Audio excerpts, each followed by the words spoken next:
အားလုံးပဲမင်္ဂလာပါဒီနေ့မှာတော့ကျွန်တော်ကရေမဲသင်းမှာ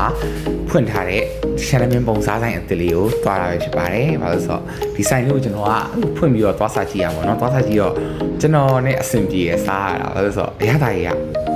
ကောင်းတယ်။အမေဟင်းနေရတော့အစုံပဲအနည်းကတော့အမေသားရောချက်သားတွေရောဝုတ်ချောင်းကျုပ်ချောင်းအစုံပါပဲခင်ဗျာကျွန်တော်မှနှစ်ယောက်တွားစားကြတာ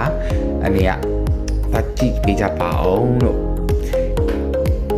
အရင်ဟင်းနေလေပြောင်းမှုကြော်တွေရောအဆုံးရပါတယ်။ငါရောပါနဲ့နော်။ငါရောဝတ်သားနဲ့လေးရယ်။ဒါလေးကစက်ကုန်းမှာ။ဒါလေးကပြောင်းမှုရယ်။ဒါလေးကတော့အရင်ကြိုက်တဲ့မိချင်တဲ့အချိန်မှာပဲချက်။ဆော်ရပါမယ်။ကြောက်ပါဘူး။ကဲဒီမှာဆိုတော့ကျွန်တော်မောင်နှမနှစ်ယောက်စဆွဲပြီးပေါ့နော်ကျွန်တော်ကတော့ဝတ်သားနဲ့မြချင်ကိုပို့ကြိုက်တယ်အားကြောင့်ဝတ်သားနဲ့မြချင်နဲ့စားတယ်သူကတော့ဝတ်ချို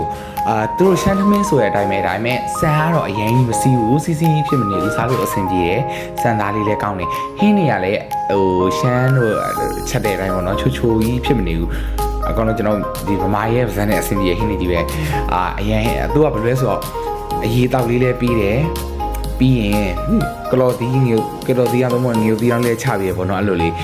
ဟင်းကသူကအရင်နှမျိုးအတိုင်းနှမျိုးနဲ့ဟိုမှာ6000ပဲကြားတယ်သူကထမင်းလိုက်ပွဲတစ်ခါထမင်းလိုက်ပွဲတစ်ခါယူမှာ900ရှင်းတဲ့တပူတစ်ထောင်ပေါ့နော်အဲကျွန်တော်သွားစားတယ်ကျွန်တော်ဆိုနှစ်ပကံနောင်နှစ်ပကံနောင်ကုန်တယ်ဟောဘာလို့ဆိုတော့စားရတာရမ်းကောင်းလို့စားရရမ်းကောင်းလို့ဆိုတော့အဲ့ဒီကလည်းဗိုက်စားနေရတယ်ပါတယ်တင်တယ်ဒါပေမဲ့ဟင်းလေးကနည်းနည်းလေးသူတို့ရဲ့ဘယ်လိုပြောလဲသူတို့ပုံစံနာမသိဟင်းလေးနည်းနည်းပေါ့ရလို့ခံစားရတယ်ထူးခြားတဲ့ခုကအမှဗါလဲဆိုတော့ဝတ်သားတွေကတော့နူးတာပဲအဲ့မဲ့ကျွန်တော်ကဖဲ့ရမယ်ဒီခင်းနဲ့အားနဲ့ဆက်လိုက်တာတောက်စုကိုဝတ်သားပဲတော့ဝလုံးဝတ်သားတွေကတော့နူးနေတယ်အသားတွေလည်းနူးရပေါ့နော်အငယ်မသူ့ရဲ့ဝက်ချိုစားကြည့်ရလို့ဝက်ချိုကလုံးဝအရင်ချိုအစ်မနေဘူးချိုပုံမှန်လောက်လေးပဲစားလို့ကောင်းတယ်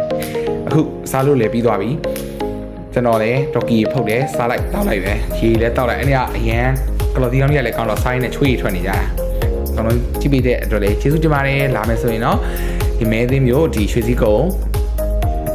ရွှေစည်းကုန်းဆိုင်တန်းမှာပေါ့နော်ဆိုင်လေးဆရာကြီးဆိုပြီးတော့ဖွင့်ထားပါတယ်အားလုံးပဲဝင်ရောက်သုံးဆောင်နိုင်ကြပါစေစားကြည့်ကြပါတကယ်အဆင်ပြေပေါ့နော်ရှမ်းပြည်ဝိုင်းပြအလွမ်းတော့ပြေးရပေါ့